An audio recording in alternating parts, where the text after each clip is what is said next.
Hey guys, this is JT Works on Cars. Today I'll be showing you how to gravity bleed your GR86 or BRZ. So right here, let me turn off the flash. This is your clutch fluid reservoir.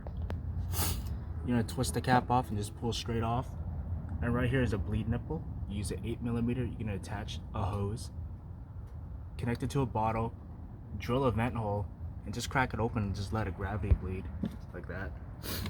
The reason why I'm bleeding is I'm putting in .4 fluid because I've always had the best experience using .4 instead of .3 in every manual car I've driven.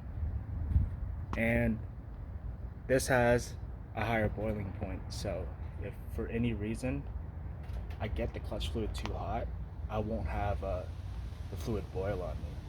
And I hope you guys enjoyed my quick little video on how to do that.